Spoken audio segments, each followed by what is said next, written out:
It's a good day. Excited to sit here on a Monday after an SEC win and one that I thought our kids did a lot of really good things in, and thought the plan offensively, defensively, and special teams by our staffs was a really solid plan after watching the film, and we had some good answers to things that they tried to do, and it was a team that had been very difficult to rush the football against in all the games they played, with the exception of the Florida game.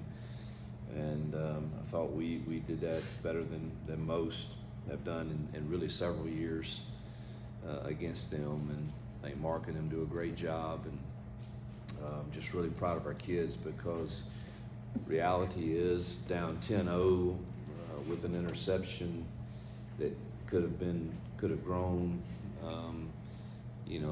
A lot of teams, after going through the disappointments we've gone through and losing difficult games this year, could have easily said, "Oh my," and it could have gotten away from us. And our kids chose to fight, and I think it's a testament to the character on this team and what we're trying to build here. So very thankful and pleased with a lot of things that happened in that game. I know that, I thought it was a dominating second half from the start to the finish, with the exception of that one drive when we went up 2 scores. I started thinking, man, what we had totally just stoned them, for like every possession, and then all of a sudden we go up 2 scores, and is this the same team? What are we doing? And then, man, get down there and have the 4 down stops inside the 2 was just so encouraging and exciting. And I don't know if you know, I think there were 6 freshmen on the field for those 4 stops. So a lot to build on there.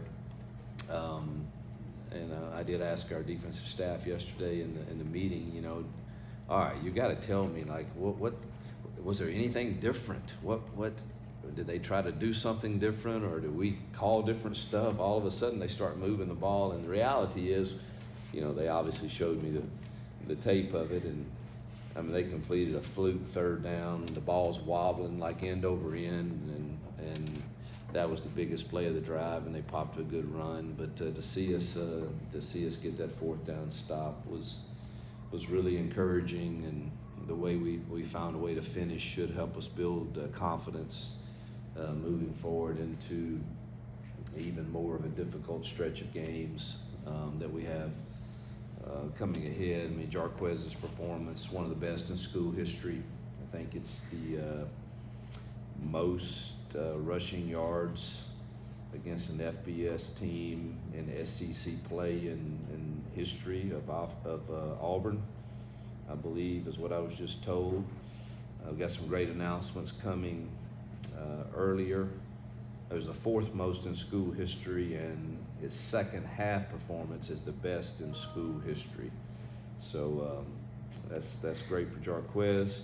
I think he took the lead in maybe rushing in the SEC after the game, I believe. I think he'll be announced as Offensive Player of the Week later on today, and also Tutal will be announced offensive lineman, and then Keldrick Faulk, defensive lineman. So looks like we swept those awards this week, so that's good to see. And I think Jay Crawford is maybe National Freshman of the Week. He's getting better and better. So a lot of good things. Obviously excited for our fans. So many made the trip. That was pretty amazing to see. I've gotten used to it now. We have the greatest fans, and really excited to be back in Jordan-Hare after what seems like a year. And we'll need them Saturday. We need them to make it loud Saturday, and make it difficult for the opponent that's coming in here, which is Vandy, and obviously they're playing at an extremely high level right now. Start for you talked about how you guys had more success running the ball than pretty much anybody had against Kentucky. I mean, I know you don't want to give away all the strategy and all that, but what do you think was the difference? Like, why you guys were able to be as effective as you were when you did against them? Well, the plan was really good, and then our kids executed it. And we've got really good running backs, you know, but our O-line really played one of their better games, and we showed a few different things, but when it came down to it, truthfully, it was more. It wasn't like it was extremely fancy runs. It was mostly inside zones that we just blocked up really well, and then our guys made the first guy miss, and created some explosive runs. So, but it starts up front. The tight ends blocked one of their better games for sure, and our running backs, you know, ran it really, really well. Peyton, when we called upon him to run it, had some nice runs too to kind of get a few first downs here and there. Stay at third row. Two quick things. One, I guess this is your past experience. What makes Gabe Copy so hard to play against? And second, you know, you mentioned Jay Crawford being freshman in the league. What have you seen from him this season to you think's made him such a good player as a freshman? Well, he's got talent for sure. We knew that, but it's a maturing process of learning how to practice and how to focus on the technique that you need with every given call. And we're still not perfect at that by any means, playing so many young kids and even our older kids. I mean, but he's getting better and better each week with, all right, man, I've got to play outside tip right here, or I've got to play inside tip here, or I need to play off here, I need to play press bail here. All of that stuff's moving really, really fast for a freshman with the hundreds of different calls that you make, and then not to just mention the number of calls, but the call is based on what do they come out in, and we got to change that. I mean, they're in a tight formation, that totally changes the call, and man, there's a lot of moving parts for those young kids, and he's just, you know, he's getting more used to the game and more used to the system, and you combine that with his talent, and he's getting better. And then to answer number one, I'm sick of seeing that quarterback. I've had enough of him, and what a competitor he is, and the job that Clark Lee and his staff have done there. Man, to be in the games and have a chance to win all the games they're playing against the nation's elite is just so impressive. And I don't know, what year is this for Clark? Third or fourth? Fourth year. I do think it speaks to, and I know nobody likes to hear this, but man, good coaches, which there's no bad ones in this league. I mean, you get time to really establish your culture and your locker room and people that believe in your system. You should be, you know, better when that fourth year rolls around for sure. And I think that's definitely happening there. And boy, they're just playing with so much confidence, and they know who they are. One of the scariest things, I mean, you're basically playing Navy. It doesn't look just like Navy, but you're not. I mean, Alabama had 44 real snaps of offensive football against them. Last year when we played him, the first time we touched the ball in the first quarter, I believe it was with 5 minutes and 5 seconds left. That's uncomfortable, and so they know who they are, and they're good being who they are, and so, and then he moves and makes plays and is savvy and smart and tough, and again makes everybody do their assignment on every single play, or you get burned and it's 3 yards here even on a broken play, and then it's 4 yards, and it's 3rd and 3, and they get 3.5. And a lot of it's, you know, due to their system, which they're very well coached. And you know, they got my offensive line coach there from Liberty. He was with me at Liberty, Coach Klanakis, and he's doing a heck of a job. He's one heck of a coach, and he's doing a great job with their offensive line in the run game. And have respect for Jerry Keel for sure, and Tim Beck, and obviously Clark, I think, is one of the best head coaches in the game. Second row. As important as field position is, I believe it's 3 straight games where your opening kickoff return is a penalty and you're starting. Did you see my reaction on that this Yeah, time? yeah. Me and Tanner had a discussion on that one. But, I mean, is it something that almost makes you think, all right, we're just gonna take. I begged him. 25? Yeah, it was no more of that after that one, I assure you. We're not doing that anymore. If I have to start another possession inside the 25 because we have a penalty on a return, I think I'm gonna I'm gonna lose it now. That has to stop. And how much does that affect your script and? Oh, everything. Everything. It affects everything. And then it usually affects the next possession because you're gonna put your defense about midfield. And that's where the first 10 points came from. So it's just, we can't keep, offensively, I don't know where, we've got to be one of the top in the nation on fewest penalties. We're not terrible on defense either, but special teams, we have way too many penalties this year. And if it means us staying in the end zone, then stay in the end zone. Let's just fair catch the ball and give it to us on the 25 and let us go from there. So we've got to get that cleaned up for sure. And we got to start being consistent in field goal attempts also, which I think Alex is getting closer and closer to being himself. He had enough leg on the one he missed, just pulled it a little. Third row, right? But we had 2 penalties. We lost field position on the punt return. Right. Keontae returned the punt to midfield. And then we start on the 8. So I mean, those in these games, those are critical. A lot of pictures and videos of players and staff, and even you with just seem like relief Saturday after you walk away with first SEC win. Is that the sense Saturday night and even coming into this week? It's like, all right, we got the one, and then the back half of the season's kind of wide open.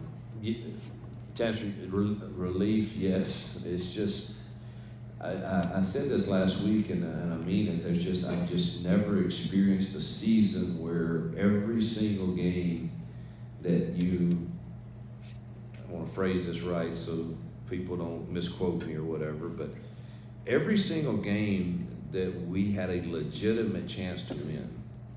You've watched them. We had legitimate chances to win like every game we've been in. Maybe not Georgia, but I think that one would have been really close too had we not given up that score right before half on that fluke, whoever he was throwing it to, because we came out and we stopped them and then we scored, and the score would have been 10-7 us. And I'd love to have seen that, but but every other one we had a legitimate chance to win. And I'm not saying that we should have won them or we're better, but we had a legitimate chance to win those, and not a single one went our way. And then some of the ways they ended were just like gut punches, and like we just haven't learned how to win yet. And so I told them at halftime it was time for them to experience what it's like to find a way to win, and that's where the joy came from. Truthfully, is again, I just mentioned how many freshmen we were playing on that last drive there defensively, and so it was the joy came from seeing them get to experience what it's like to finish a game. We're gonna go to the left, Brian Matthews and then J.G. Tate. You just wanted to ask you about Kevon Crawford. Looked like maybe he had some struggles early, but maybe turned the corner. Best game he's had here by far. I don't know, seemed relaxed. DJ used him a little different ways. He seemed more comfortable. And, Keldrick Fall got 2 sacks, and he's going to get Player of the Week. And obviously we love Keldrick. He's the most solid player we have. But the reason he got both those sacks, if you go watch the film, is Kevon Crawford flushed him right to him. So I thought it was Kevon's best game for sure. Good front row, Jay. Hey, offensively, you start that game pitching the ball around, really not going anywhere. And did you kind of feel like, here we go again? Or were you thinking about, hey, they were going to start gapping them in the run game? No one had really gashed them in the run game, and so I didn't go in I always go in thinking we have a good plan and we've got to be balanced and run it, but I did want to start the game trying to throw the football on them, and it didn't work out so well to start it like that. So, you know, pretty quickly after the first quarter, I mean, the first quarter flew by, and but I think I told the sideline young lady that was doing that broadcast that we've got to right now establish the run if we're going to be in this game, and then started finding out, man, our guys they're handling them up front pretty good, and we're running it. So then in that 4-minute drive was maybe the best I've seen in my career, to eat the entire clock up with there was a lot of people in the box too now, and I was so tempted to throw it. I was so tempted, and kept on the thing, kept calling, and they said, no throw, just hand it off, and man, that was a really nice drive. Here goes second row on the right. Jason. Yep. They off. Sorry. Coach, solid performance from Peyton. Still some instances there where there might have been a lack of situational awareness from him. Although it didn't matter on Saturday in the end result, you know, those have been the types of plays and situations that have cost y'all games. Yes, you know, the only even the first interception, I know people will. But truthfully, we had a young man run the wrong route that it should have gone to him. Peyton's wanting to deliver it to Malcolm right now on the snap, and he ran the wrong route, and which is Malcolm. I just love him, man. He's going to be a phenomenal player, but he's still learning. And had he run the right route, the ball would have been out, and he came back to his progression. It was a little late to it, and then I thought the guy running the progression should have shaved that route back to him. And so that was kind of iffy, so I'm not too upset over that one. And then outside of that, the only play that I thought, he short-armed that first throw to Jarquez too, so those two. But the one right before half is the only one that is he can't do that. And we just talked through it on the headset. We have no timeouts. It has to go out of the end zone. And we have to handle those situations better, and he knows that. And but it just, you know, that is, we can't operate like that. And so I'm gonna meet with him today actually, and I created a special place on my call sheet for whatever he wants to make sure he throws it out of bounds or touchdown. We're gonna call it something for that 15-second play that where, you know, and they played off coverage. There was nobody going to be open, so just let it fly. He'll learn from it. I don't expect that to happen again, but that was a frustrating end to the second quarter for sure. You talked about offensive line, just having too tall healthy, and then Braden Joyner kind of getting in there, Dylan back. Do you feel like this is the five that have kind of gelled together maybe for the first time all season? Well, you've got a small sample size, but from the sample size that we have, you got to say yes. We weren't perfect. They never will be with all the looks you see and all the movements you see. We still don't protect extremely well. Particularly shockingly, it's more in our max protection stuff. You know, that we're not protecting as well. So we had, I think it was 2 or 3 sacks. So that's too many. We got to get rid of those. And but that unit played really solid, and so I'd have to say from the 1 game sample size that it was our best performance. Second row. The starts for the offense have been shaky on the first drive of every SEC game. What do you think the key is to just, I guess, start better or start with that 3 and out against Vanderbilt? Yeah, I don't know. That's feels like we've had a penalty on every kickoff that put us back at like the 8-yard line for one thing, but it's what it feels like. But I'm certain we could call better things and have a better plan. But I do think what you just said is that first drive against Vandy is pretty critical because you may not get many. And we better have a dang good plan.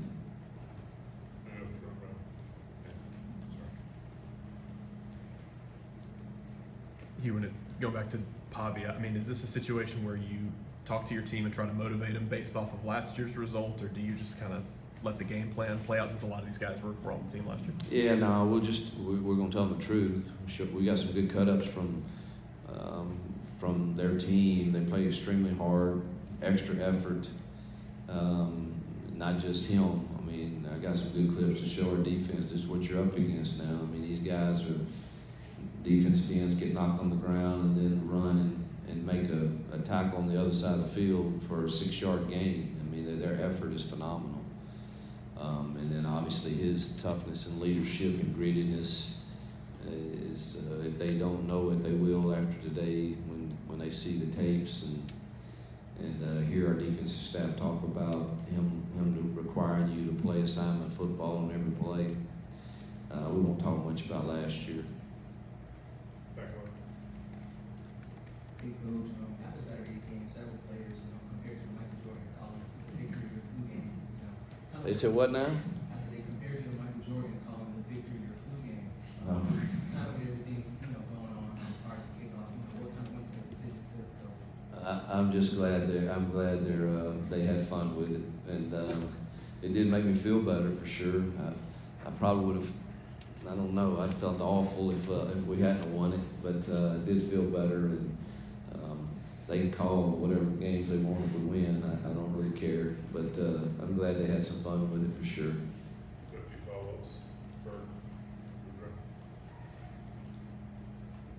I want to ask you about Dorian. You guys pick him up in Portland, so he had a monster game this past week. He's had a really good season so far. Just what is he brought to y'all on the defense that line? Maturity, guy studies film all the time, has a list of questions for the defensive staff every day about what he sees, and I mean he has great IQ, great football knowledge, great leader, great kid. He's what you want in a Mike linebacker for sure, and we need people to follow him.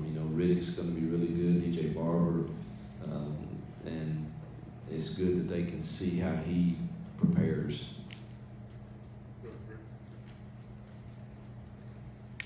You a lot of talk about the Vanderbilt offense, Diego Bobby, and what they can do on that side, but what challenge do they pose defensively that maybe you guys can try to take advantage of Saturday, whether it be throwing, running, whatever the case may be, Vanderbilt's defense? Yeah, I've watched a good bit yesterday, more this morning. Really impressed with. You're going to look at them and you're going to say, all right, we have faced maybe better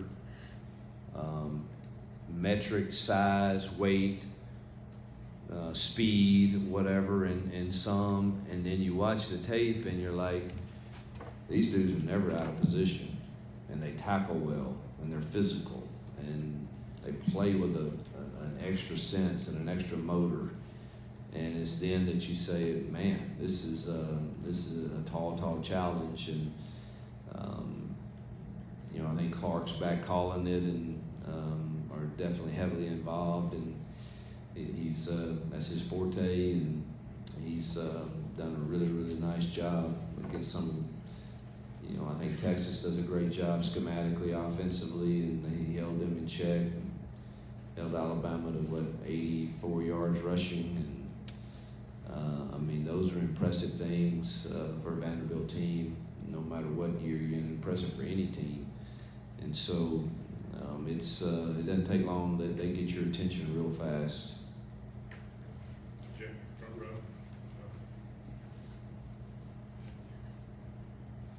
Hey, Hugh, as far as Keontae Scott goes, he didn't play on defense, I don't think, the other day. Is that an Yeah. injury thing, or is he Yeah, he tweaked his ankle Wednesday, and things were going pretty well, and just felt like, man, let's try to get him healthy for the stretch run. That was it.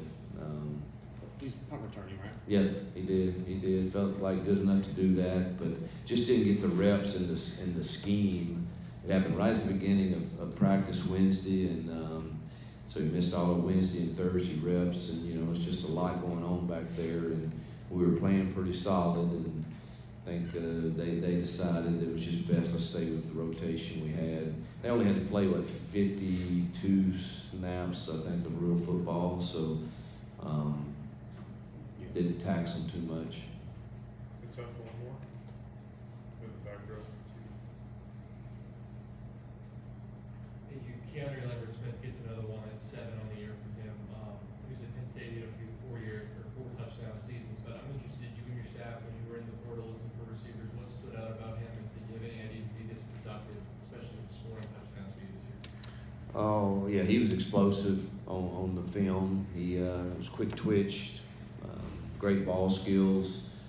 You know, the only thing about portal recruiting is you don't know the work ethic of a kid, truthfully. You don't know exactly who he is personality-wise. You don't know what is he going to gel with the guys in the room.